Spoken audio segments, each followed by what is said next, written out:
Yeah, I'm also surprising myself because I have no idea what's going to happen. I haven't rehearsed, I haven't done anything. Yeah. So it may suck, it may not, we'll see. Let me figure out those displays, we can get started. Alright.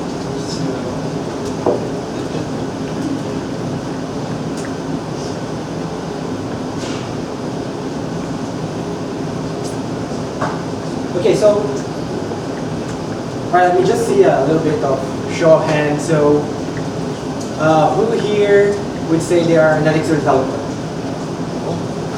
All right. And who is just getting started with Elixir, still learning, wouldn't say they are a developer, but are looking to get there? Awesome. And who here has no idea about Elixir, is just really curious and want to see what the thing is about? Okay. Right, so welcome, for you in particular, but everyone. This talk, I will try, so what this talk is about. So with Elixir, we are, for a while, the Elixir team, we are working towards this abstraction that throughout time had different names, but today we call it Gen Stage. And this talk is about Gen Stage, and to have an idea of like kind of the things we want you to be able to build with Gen Stage. So the project was not even released yet. That's why it's really fresh topic. We got like some components that we're using for the talk working like yesterday or before yesterday. James helped a lot. So there's a lot that can go wrong, right? So we'll see. And before we get started, so the talk's going to be live coding. And but before we start, I want to give just a little bit of theory. What is Gen Stage and what we will hope you can accomplish with it.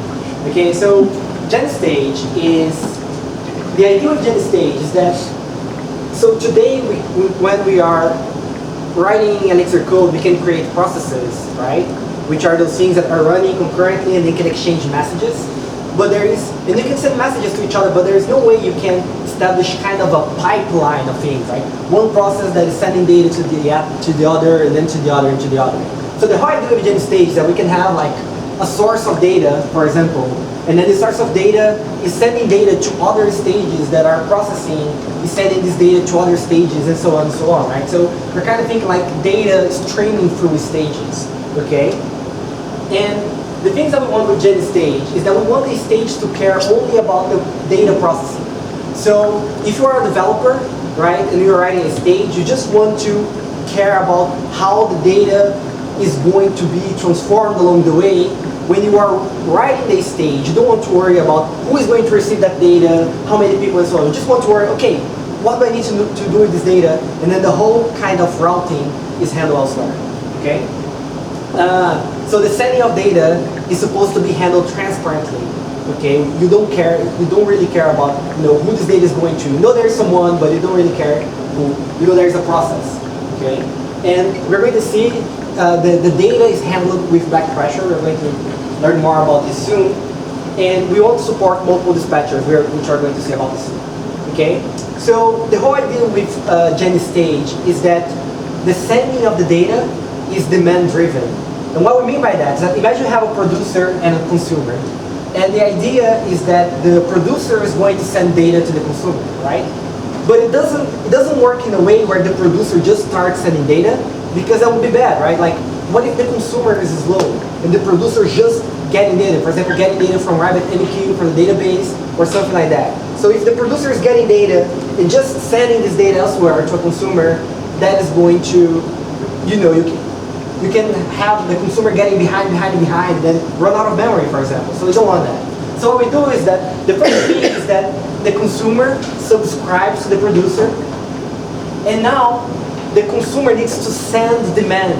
It tells the producer, hey, I can handle 10 items, all right? It says, and then it can send demand anytime it wants. It can say, hey, give me 10, give me 20, give me 15, really anytime. It's completely asynchronous, okay? And then when the producer has data, it's going to send data in a way it doesn't exceed the overall demand, okay? That's the basic idea of Gen Stage. And the reason why this is important is because, for example, if you have this pipeline, okay, the consumer here is going to ask this stage in the middle, which is both a producer to C, but a consumer from A. So it's going to say, hey, give me 10 items, right? And then the B is going to say, okay, I'm going to send this demand upstream, right? I'm going to send this demand to my producer, and then it sends the demand all the way, right? All to the boundary of your system. And then when you have data, the data goes back down, and then those processes, those stages can change this data any way they want. So we say it's demand-driven because it's a message contract. And as we saw, because the demand goes upstream, right? The demand, we have back pressure to the boundary of the system, right there. And Gen stage. So this whole idea of subscribing, send demand is a message contract, just Elixir messages. And Gen stage is just one implementation of this contract. And there's a lot of inspiration from API streams. I'm not going to go deep into that. Okay. So that's one aspect of Gen stage, right? We have data going through, and I'm talking. I said at the beginning of the talk. I realize now that I'm contradicting myself. That's why you should reverse talks before. I said at Gen stage, they don't worry about the data, and I'm only talking about sending data, right? Because the details I'm talking so far is exactly the details that are completely abstracted for most of the developers. So I'm talking about internal details for now, and then we'll see how the using Gen stage actually work. Okay, and the other thing really cool about Gen stage is that a consumer can actually have as many producers as it wants, and a producer can have as many consumers as it wants. So this can be really useful for leveraging parallelism and all kinds of stuff. Okay, we're going to talk about soon. So one of the things that this is cool, this relationship of having multiple producers and multiple consumers is nice, is because we can actually change how the producer sends data, okay, to consumers. So for example, imagine I have a producer here, and then we are receiving events. So we can have one way of this. So we have a producer that needs to send events to multiple consumers. One way of doing that is with broadcast, which means when one event arrives here, all of the consumers are going to receive it.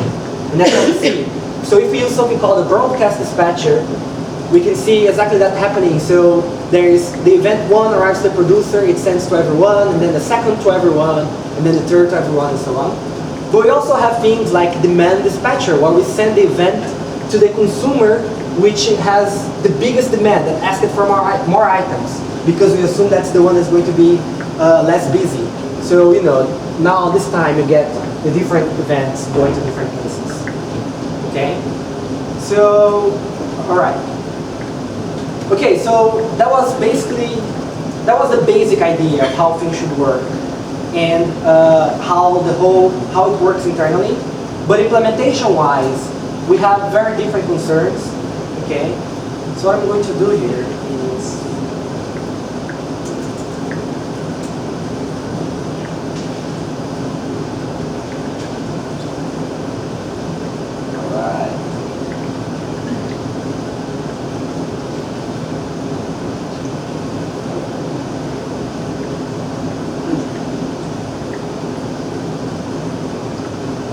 exciting to see the speaker organizing his screen.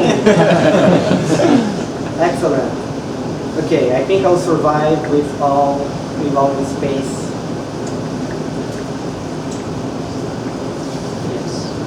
Yes. Yes. That's better. All right. Okay. Maybe. All right. We'll see how this will turn out. Okay. So the first thing I want to write, is a producer. So the producer is like regular Elixir code. So okay. Let me give a big introduction to this project. So I have this project here that I just. So what we're going to implement today. Who here is familiar with delay job that we have in Ruby? All right, so what I want to implement here today is a very simple delay job in about like 100, 120 lines of code, okay? And what is a delay job? The delay job is something that you write to the database to be processed later. So you say, hey, I want to send an email. So you write to the database, and then something is going to pick that thing to the database, and you're eventually going to send that email. So you write jobs or tasks. I'm calling here task. This project is called delayed task. So I'm going to write those things down to the database, and then we are going to get them out and process them. Okay? And so I created this simple project, and what I did was to just add dependencies. So because I'm going to talk to the database, I've added the Nectal dependency here. You can see that I'm depending on Gen stage that is on my machine. And I've created a repository, okay, which we have here. So that's how I'm going to talk to the database. And I've created a migration that adds a tasks table, which is where we're going to write the things we want to process. Okay? So this is a very basic project structure. I didn't write any other code. Okay? So, all right. So the first thing I'm going to do here is that I'm going to define a delay task producer. So the way we define the stage is like we define regular servers. So we're going to say, hey, this producer is a gen stage, and usually we define a function called start link, which you're going to use to start this producer. So I want to start the producer that is given by this current module, and the initial state is going to be 0. And now I can implement the callbacks. I can do things like, I'm going to receive a counter as the initial state. And what we want to return here is that this process is a producer, so we need to say which kind of stage we have, if it's a producer, if it's a consumer. And this is the initial state, okay? And to get started, we're not going to start with the database. I'm going to start with a counter producer. And all it does is that when it receives demand, so for example, if someone asks for 10 items, I'm going to get the counter, get 10 items from that counter, and send that to the consumer. Okay, so it's just a counter. And to implement that, we just need to define a function called handle demand. Okay? And handle demand is going to tell us how many items the consumer actually asked. So if the consumer says, hey, I want 10 items, that's going to be the demand. And then we are going to receive the state, and the state is pretty much how many items we have served. It's our counter. Okay? So every time there is a demand, so someone asks for data, let's generate this data. So what I'm going to do is that my demand is going to be the current state, and it's going to be a range that is starting at the current state, and it's going to end at the current state plus the demand minus 1. Okay? So how does this work? If they state 0 and they ask for 5 items, okay, it's going to be from 0 to 4, which means we are going to get a list with 0, 1, 2, 3, 4, which is exactly 5 items, right? And then we are going to say the next time someone asks, for example, for more 5 items, I would say, well, this is now from 0 to 9, and it's going to return, if I know how to count, yes, 5, 6, 7, 8, 9, which is exactly 5 again. And then if they ask something else, if they ask 10, we are going to return 10. Okay? So my events, we are building a range now, and we are going to convert that to a list. So again, if I have 0, they ask for 4. At the end, we're going to emit exactly 5 events. That's exactly like that. And then we say, okay, the return of this callback is no reply with the event, and our new state is going to be the state plus the demand. Okay? So we define a simple producer, and then we need to implement those callbacks. Init tells is the logic for initializing the stage, and then we need this callback that receives the demand and we return the events. So far, so good? Beautiful. Okay, so that's our producer, and now let's implement our consumer.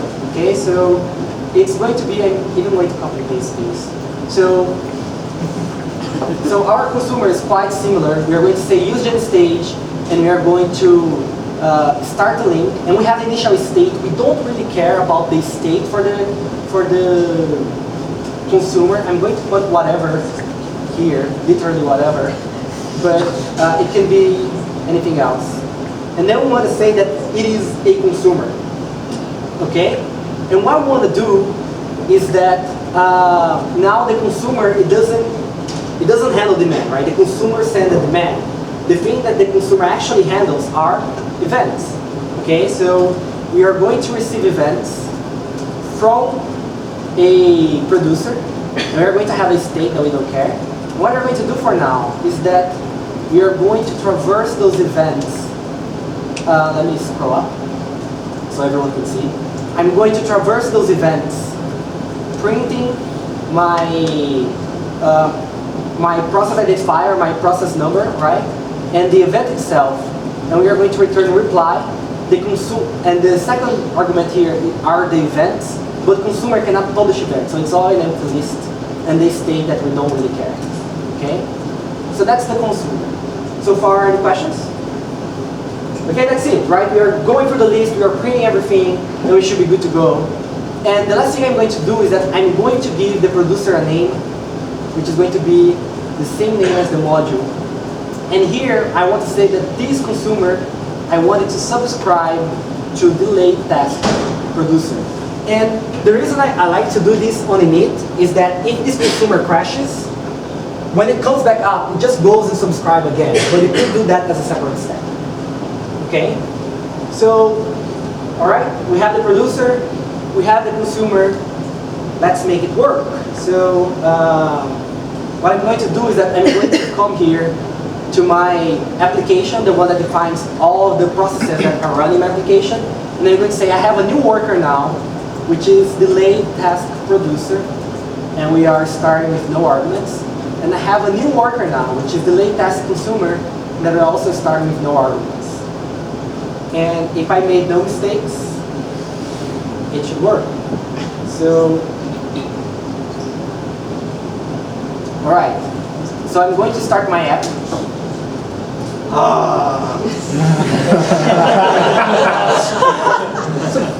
Oh, okay.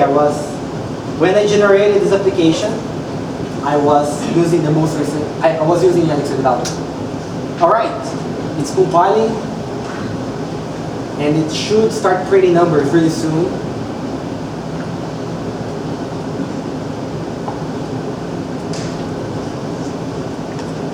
All right. So we can see here that the producer is just sending, right? It's just sending numbers to the consumer, and the consumer is printing them as they come. Okay? So it works, right? And that whole system we were talking about, now that we can see the code, like all the things I was talking about, sending events, handing back pressure, we didn't write any of that, right? We just handle the demand that gets the events, and then we do something with those events. So what is really cool about this, okay, is that if you go back to my supervision tree, is like, so now we have one producer and multiple customers, and then we say, okay, what if we want now, but you know what, my machine, it has 4 cores. So one consumer is not really enough. I want to have multiple consumers, right? So what we are going to do here is that we just start more consumers, okay? And because they're all the late task consumers, I need to give them an ID. So I'm just going to give ID 1, ID 2, ID 3, and ID 4. And we are going, and that's it. We're going to get parallel. What? Extra one? No, that's fine. So, so now you can see that the processes number here, it's also changed, right? Because now a different consumer is getting those numbers. Now a different consumer is getting each of those numbers, and they're all printed at the same time. So we can see here that every time for a given number, a different consumer is printing them. Let me stop it here so you can see 87, 86, 85, and so on. Okay? So, I mean, we just added 3 lines of code, right? And now it's going to use all my machines because, and we didn't change anything in the stage because they're all talking the same mechanism for sending events back and forth. We can really do things like this. We can say consumers, okay? And we can say from 1 to the number of cores on my machine. So schedulers align is the number of schedulers that the virtual machine starts, and it's usually the number of cores in your machine. So let's do this. I'm going to get the number of schedulers aligned. I'm going to multiply it per 2. So I could start 1 consumer per core, but I usually like to start twice the number of that because sometimes the consumer needs to wait on the database or do something like that. So while it's waiting on the database, we want the other one to run. Okay? We are going to do this, and the ID is going to be this. And now all my children is going to be children plus consumers, and I think we're good to go. So now, beautiful, right? So if you put this into production and it's a machine with 24 cores, bam, 48 consumers using all those cores. And cool. Right, so that's one of the cool things we can do with GenStage. The other thing, remember that I was talking about dispatcher? There are different ways we can deliver those events to different consumers. And the one we have right now is that the default is the demand dispatcher. It's the one that's going to send to the consumer that has asked for more, it's waiting for more items, basically. But what I can come here and then I can say to the producer, just with one line of code now, and say, hey, I actually want you to use the broadcast dispatcher. And what this is going to do is that it will, now we should see the same number being printed by how many consumers I have. Okay? So let's see if this works. Right, so maybe we cannot see a lot, but we can see now that we see numbers being printed twice, right? So you can see 90, 90, 90 here again. So how many processes I have now, all of them, how many consumers I have, all of them are now receiving the same number because it's broadcast. They should all receive the same information. They should all receive the same amount of events. Okay, let's do a break here. Questions so far? Have you got any kind of service guarantee in terms of messages that must be handled at least once? Okay, so the question is, do we have any kind of message delivery guarantees? So, not yet. We are looking into, so if you go to the README, that's something that we are going to explore. I'm not sure how exactly that's going to work in the long term, because, so if you think about a very long processing pipeline, you kind of, you don't necessarily, maybe you do not really care about the message guarantees because what you care is about particular checkpoints along the whole processing pipeline. And then you want to know, well, if I didn't reach that checkpoint, I want to start from the previous one. So it's very early on. We're not sure exactly how that aspect is going to work. But it's something we will evaluate definitely. Cool, thank you. More questions? Yeah? For the handle event callback of the consumer, I think the second value of the tuple was the events. But you said you're going to put nothing in there because it doesn't dispatch any events. Okay. So if that's so, why do you need to have a slot in the tuple? Oh, right. So the question is, if I'm always going to return an empty list here, why do we have this? So it is for consistency because we also have something called a producer consumer, which is actually the stage that is between a producer and a consumer and transforming, and that one can send events.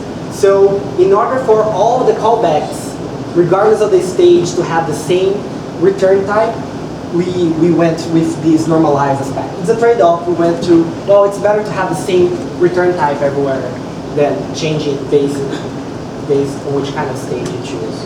Cool, thank you. All right. So I see a lot of features from message queues that can easily be incorporated. I use those a lot for wiring various components. And I'm wondering, I don't know if you would get into this later, I'm wondering how much of that, in terms of features and capabilities, do you see this including? Okay, so a lot of the things here is related with message queues, and that ties exactly with your question, right? Like, if you're thinking about message queues, you want to actually have delivery guarantees around those messages. So right now, so let's talk a little bit about overall direction. So GenStage is supposed to be a building block, right? And we are going to explore those building blocks to build some interesting stuff. But we also hope that you are going to explore those building blocks to build this stuff. And what we hope that in the future what is going to happen is that you write a producer, you write a consumer that, for example, gets the data input into S3 or whatever, and those can talk to each other according to what we have defined here. So there is a lot we can explore. You can build a message queue, we can explore like message guarantees, and we are going to, but the goal really is to be a building block. The same way, like, we have Gen servers, and Gen servers take care of distribution aspects for us. It doesn't really tell us how to build or distribute a system for you, right? It's the building block for you to do the rest. And we are hoping this to be kind of the same. Okay, I'll take one more question, and then I'll go a little bit. You can ask me personally if you. So we haven't seen how demand is passed from consumer to producer. Okay, so we haven't seen how the demand is passed, and you're not going to see now. That's it, over. We haven't seen how the demand is passed from the consumer to the producer. So the default mode of operation of the consumer is that as soon as you subscribe, it's going to start sending demand. And there are two configuration parameters, which is max demand and min demand. And with that, you can configure the size of your batches. So for example, if you wanted to configure, you could do this. So min demand those are the default values. The minimum demand is 50 and the max demand is 100, which means that we're going to, when we first subscribe, it will automatically is going to ask for 10 events, and then we're going to start processing those events. And then as soon as we go back to 50 events, I'm going to ask for 50 more on average. That's how it will work. Okay? So, and that's taking care for you, but the whole message protocol of asking the demand and receiving the events is totally documented. So if you say, well, this behavior is rubbish, I want to do something very differently, you can just implement the message protocol, which is really tiny, and you'll be playing according to your own rules. But those are the default, and we want to ship with a very good default, so you don't really have to fall back to your own mechanisms. Okay? Cool. So what I'm going to do for next, and I don't know how far we'll be able to get, is that we are going to start changing the consumer to, change the producer to actually take the events from the database, okay? And what is really cool about the system now that we know is that we know that we will have to, the producer has to take from the database only the amount of data it needs, right? It doesn't need to take anything more nor anything less. So what I'm going to do here is I'm going to say, I'm going to import the things that's going to allow me to talk to the database. So one of them is actual queries that is going to allow me to write queries. And the other one is that we have a delayed task ripple thing, which represents the database, which we are going to use to do transactions and things like that. Okay? So what we want to do here, and I'm going to use my clue. So what we want to do here is that we are going to go to the repository, okay, and we are going to start a transaction. And in this transaction, what we want to do is that we want to get all, so we are going to put things to the database, we are going to put jobs, right? Or I'm calling them tasks. So we want to get all the tasks that are waiting to be processed, okay? So, and the amount of tasks we want to get so far is going to be the demand. And we're going to revisit this later, okay? Let me delete this. We're going to be working on this code for a while. So the waiting query is going to receive the demand, and it's going to be something like this. From T in the tasks table, okay? I want to get all of the tasks where the status is waiting, okay? And I want the limit, so this is the limit, right? It's like how many items that has. I want the limit to be this parameter here that we are interpolating into our query. And I want to return just the IDs of those tasks, okay? And one of the things that we need to do is that, okay, I'm going to go back to this parameter. So this is like, well, give me all the tasks that are in the database which are waiting to be processed up to this limit. Okay, so we have this query. This query is going to return all those IDs. And what we want to do is that now that we know which IDs we want to process, we want to go and change their status to running. So we want to write something like this next. So I want to update all of those IDs. So I want to do a query by IDs, okay? And what I want to do is that I want to set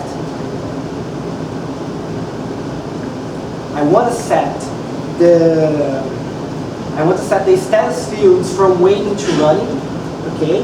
And what I want to do is also and this query, I want it to have a returning clause that's going to return me the ID and the payload. So the payload tells exactly what we should process when we take things out of the database. Okay. So right now we are going to do a lot of, and what this is going to return is going to return how many items it actually got from the database, and it's going to also return all of the events we want to send. Okay. And this is going to be what we return from the transaction, right? It's going to be the count of the events.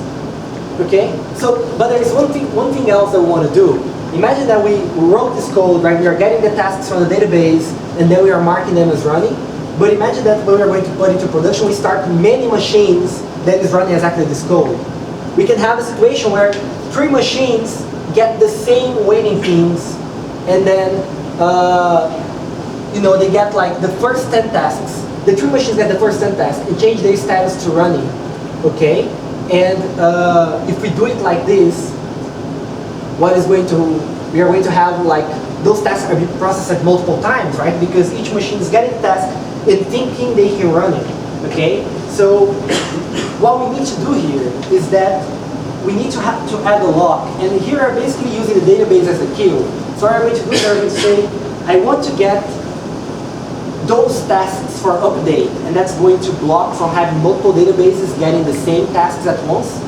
But we're also going to, and this is a new feature that we have in Postgres 9.5 that allows us to say, I want to get those records for updated, but if they are already locked, don't wait for them, just move on, right? Because if they're already locked, it means that some other machine somewhere already got the job, so we don't care. Okay? So this transaction, so far so good. I know it's a lot of database intensive things, but to recap, what we're doing here is that we are getting all of the tasks, right, that are waiting, and then we are doing an operation in the database to set these states to running. And there's something else we need to do here, which is to write the by IDs code, and that basically is going to receive the IDs, and we'll say for tasks where the task ID is in the list of IDs. Okay? And the transaction, if it works, is going to return OK, exactly with our count of events. And what we want to do here is that, okay, I'm going to put this code here, this transaction. I'm going to create a function. I'm going to move this to this function called take that is going to receive the limit, right? And it's going to do all that for us. So what we want to do is that we want to take the demand, okay? And then we are just going to return those events that we got, and then we need to return the state as well. And now let's talk a little bit about this state, okay? Imagine, for example, that we do a query. Okay, we have a demand of 10, right?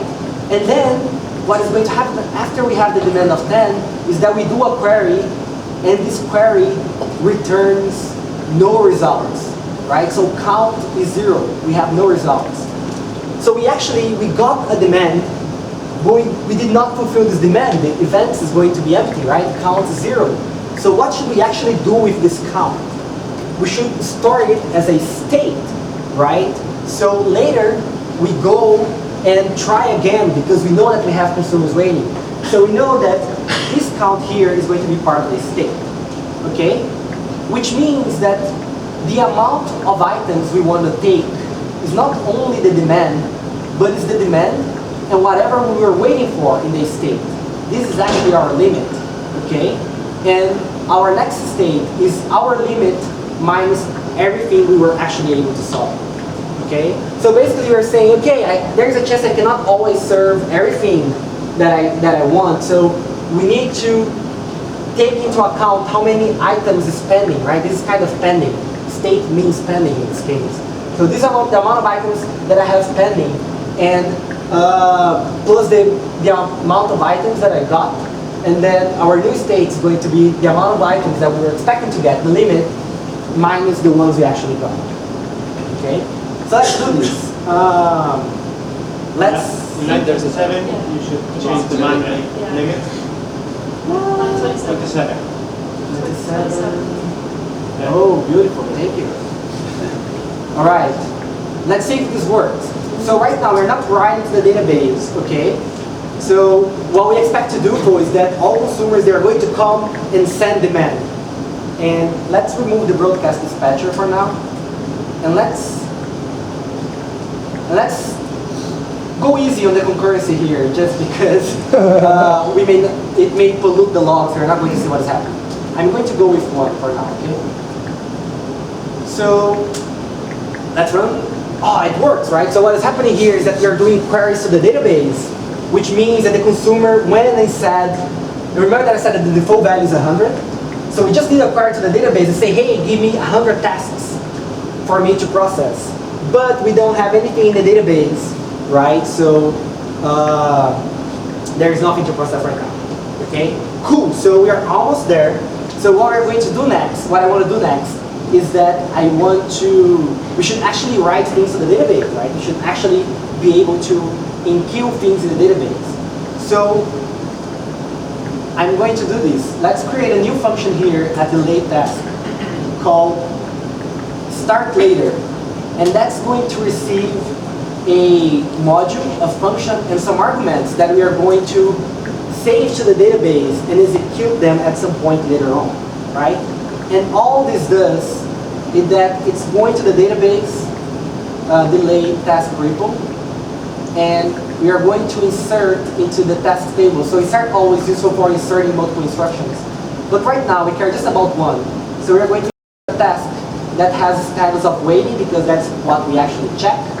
And we are going to say that the payload, which contains the module, function, and arguments that we want to execute, the payload is going to be the module, function, and arguments. So here's the thing. These module, function, arguments, this is an Elixir tuple, right? This is just an Elixir data. And we cannot write Elixir data to the database without converting it to some format. So what I did is that the payload is a binary column. So we can do something like Erlang term to binary.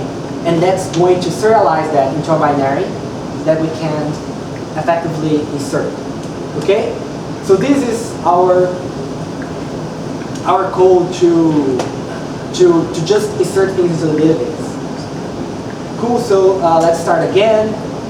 And then what we can do is I can say, hey, let me move to the top, yes. So the late task, start later. So what I want to call later is that I want to call something on the module IO, the function puts with the argument hello, okay? And we are going to do this, and what's going to happen? It wrote to the database, but it didn't print hello, right? Because, so what happened here is that the consumers, they asked the producer for data, right? And they're waiting there. And we wrote data to the database, but the producer doesn't know that we wrote data to the database, okay?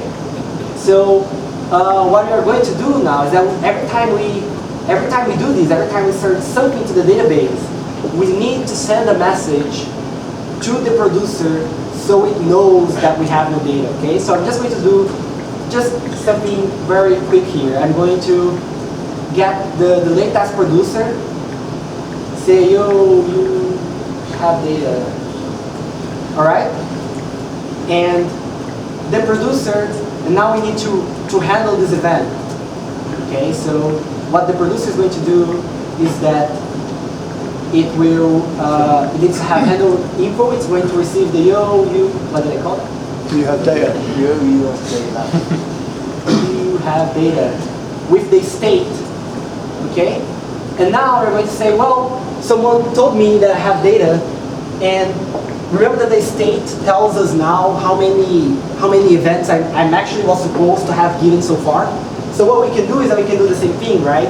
We can do exactly this, except that the limit now is our state.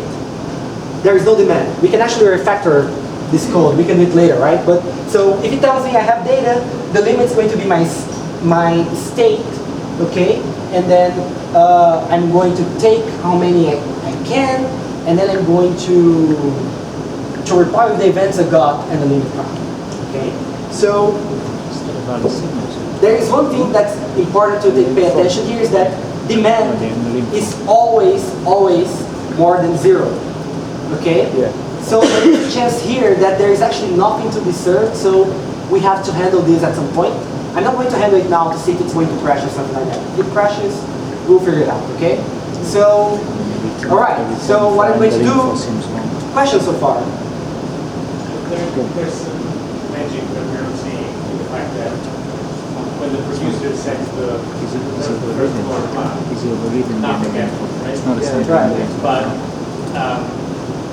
where one might expect that it's actually, that stage is actually going to send an empty list or something like that, and then it will wait for a new demand in order to then reply with something. Whereas what you're saying is that nothing is happening. Right, so what is happening here is that actually what's not happening here, right? After we do the first query, nothing is happening in the whole system because we just told, hey, give me 10 items or give me 100 items.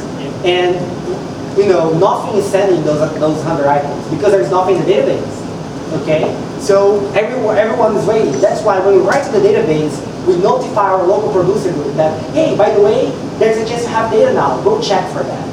And that's going to do the query. And it may or may not have data because, for example, we could tell the local producer that we wrote data, but another machine already got that data before we're able to get it. So we just say, hey, by the way, you have data, or you may not have data, but it's just going to go through the same process and see if it can serve. Okay? And in some sense, the demand, like the request for connects from the consumer is still outstanding. Yes, yeah, exactly. So to repeat what he said, so the demand that the consumer sent initially, it's outstanding, right? We are storing that.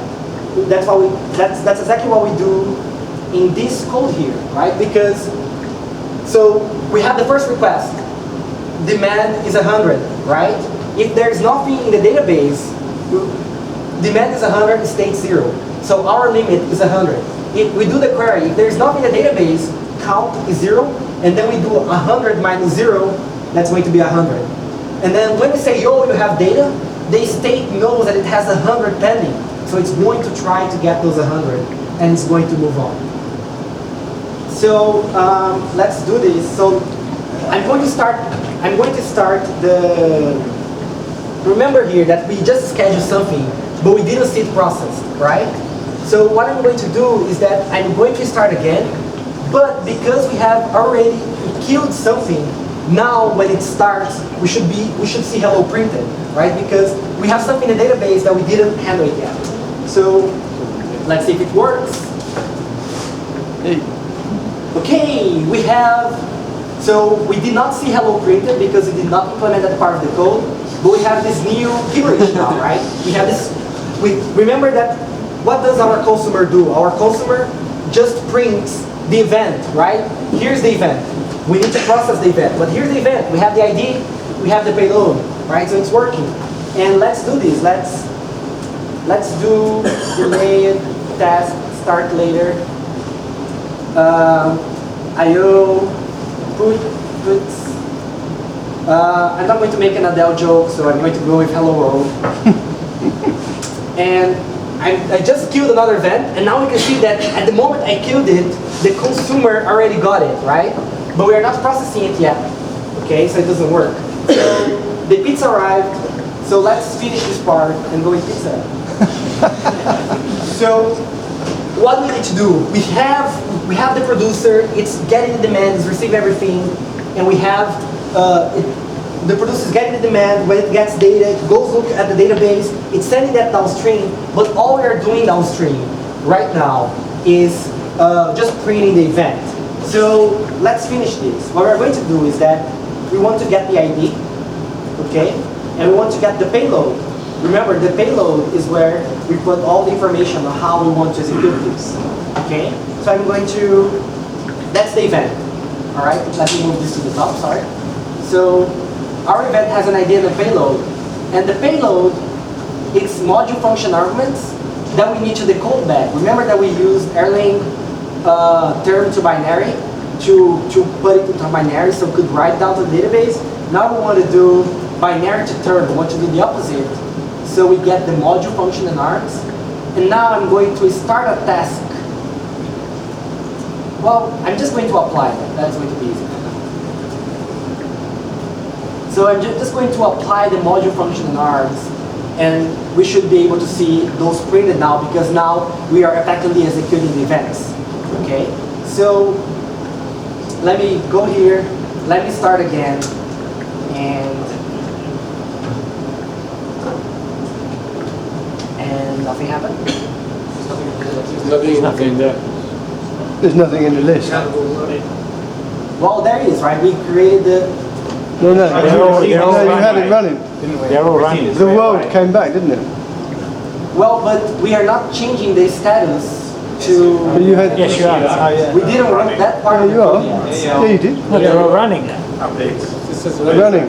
Oh, I said it's running. Yes, thank you. I'm sorry. All right. So. All right. Thank you. So, delay task. So let's start a new one. Okay. IO puts. Let's hit. And. That's it.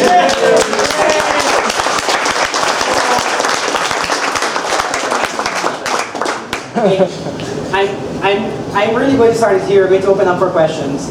But the code that I had written the other day, I'm just going to show it because it's really easy now to use this as a building block to do something a little bit more robust. Okay, so I'm just going to open up some of the things I did on the other code. So one of the things that we want to do, for example, is so one of the things that we want to do. What do we want to do? Yeah, so one of the things that we have to do is that after we execute, I wrote kernel apply, right? After we execute that code, we actually want to go to the database and said, hey, this thing is not waiting anymore, it's not running anymore, and this thing actually executed, right? So what I did in this code, for example, is that I started every time I have a new event and a module function arguments to execute, instead of executing this in this process, I start a task, so it runs on another process, and then I check if the task finished with success, error, or if it timed out. We wait, for example, in this case, 1 second, and then if the thing doesn't finish in 1 second, we timed out. And then we update the database, right? So you can see here that I've added like 15 lines of code to the code we have today, and I was able to, and now we are updating the database to tell if the thing we executed, if it failed or not. We added timeout features, right? So this can really be used as a building block for us to start actually doing robust processing. You can add retries if you want. It should not be hard, right? Just start, if the event failed, you can enqueue it again to execute later. And then if you try to execute it 3 times and it doesn't work, that's your retry mechanism. But anyway, but if we do that, we are talking more about the job system than gen stage and gen consumer. So I think this is a good enough point for us to stop and kind of have an idea of the interesting things you can do with it. And again, to repeat, what's really cool is that right now we are using only one consumer, right? But if you're processing jobs and you really want to leverage concurrency, you just can bump up the number of consumers you have and you get concurrency for free. The opposite is also true. Imagine that the producing stage is the one actually slow. You just go and start multiple producers, right? And then you have the consumer to go to these multiple producers, and it's going to work, okay? Because all the sending of the data, sending of the demand, it's all completely transparent, okay? Cool. Questions? All right. It's a good question. So obviously we've got everything connected. Please feel free to We've got everything connected with subscribe. So have you? Is there an unsubscribe, or can a consumer subscribe and then go, oh shit, stop it? Yes. So the question is there an unsubscribe command? Yes. It's not there in the API yet, but the protocol has a cancel command where you say, hey, I want to cancel the subscription, and it's going to be there in the API. It's just not there yet. Okay. More questions, please. Sorry, I don't know anything. What does state look like? That's pointed out. What's contained in state? The state. So for the producer case, okay, for the producer case, the state is exactly how many items we are pending, how many items we are behind. For the consumer, this particular consumer is kind of an exception. It doesn't really care about the state. So the state here is whatever. It's literally the atom, whatever. We don't care about it. But for example, you can think that your consumer, it's like an aggregator. It's calculating, for example, you have bank transactions and you want to calculate how many money was transferred between bank accounts. So you would have a state which is the amount of money that you have seen transferred between events. So the state can be whatever you want, really. But in this case, we don't care, right? But it can be whatever you would like it to be. Cool. So is it like a integer data type? Oh, so it's a dynamic language. It can be, again, whatever you want. Okay. So it can be an integer, it can be a string, it can be a list of the IDs that we have processed, whatever you want. All right. Yeah, please. Does your contract intend to have any way for the consumer to indicate failure or didn't want to handle it or something to basically say it didn't work out? Right, so the question is, does the protocol have a contract for failures if something did not go well? And let it crash, right? So if there's something wrong with the producer, just let it crash. That process is going to crash. The consumer is going to notice the failure and is going to act on it accordingly. It's one of the configuration options you have, is how you want the consumer to behave if the producer goes down. And the default is that if the producer goes down, the consumer automatically goes down too. So you can, that's the default way we do failure handling, right?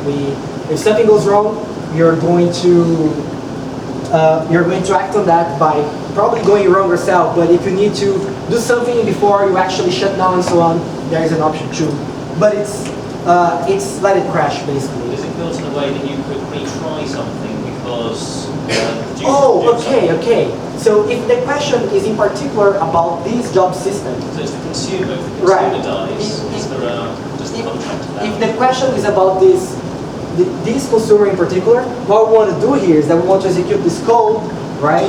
And then if something goes wrong, so this code in particular, you want to do it in a task or you want to put in a try catch, because if something goes wrong, you want to write to the database that it failed, right? So for this particular thing, you want to kind of wrap it in and know if it failed or not, so you can write back to the database. So if it did not answer properly, just come here and then we can explore deeper. All right, one last question, if there's one last question. Do you have any plans to implement anything which would act at a level above this to define the topology of the Oh, stages? thank you, man. Beautiful question. So, so the question is how, like, if you have plans about defining topologies and so on, and we have some ideas, but one of the things I want to do that is related to the topologies is, this is a little bit vaporware, all right? And this, what I'm going to show is going to be even more vaporware. But one of the things that we are considering, so we think about ways where it can be a little bit cleaner for you to define the topology. So you can just say, hey, I have all those stages and how they connect. That's one of the ways. But one of the things that we also want to do in related to the topology is, so you can do things like this. I'm going to create imagine that I have a collection, right? And then you can say things like, I'm going to use the module parallel for now. And then you say, hey, I want to do a map. Okay, I'm going to call it, I want to do a map in this collection. And for example, you can think of a word counter, so you can have a bunch of texts, right? And then you want to get those texts, and you want to, for each text, you want to split it by space, for example, right? And that's going to give you words from the text, a very simple way of getting words. And I'm going to say here is that, right, so this is going to bring you words, and then I'm going to go over those words and say, hey, I want to reduce those words, right? So I'm going to have one particular word here and how many times I have seen this word. So this is a word count, right? I have a bunch of text and I want to see how many times, counter 1, counter 2, how many times I have seen those words. So I'm going to return. This is very pseudocode. Right? But what we want to do is this, is that I want you to write like functional code, how we're going to traverse collections, how we do with Elixir today. And you're going to, at the end, you're going to do something like parallel run. And you're going to look at these, and you're going to figure out the best topology for doing this. Right? So we know that map can be completely, this is a classic map reduce example. We know that mapping can be completely parallelized, right? So what we're going to do is that if you have like 4 cores, you're going to start like 8 instances for doing the text splitting, and then you're going to get those values, and you're going to send it to different teams doing reduces, and then you get the result at the end.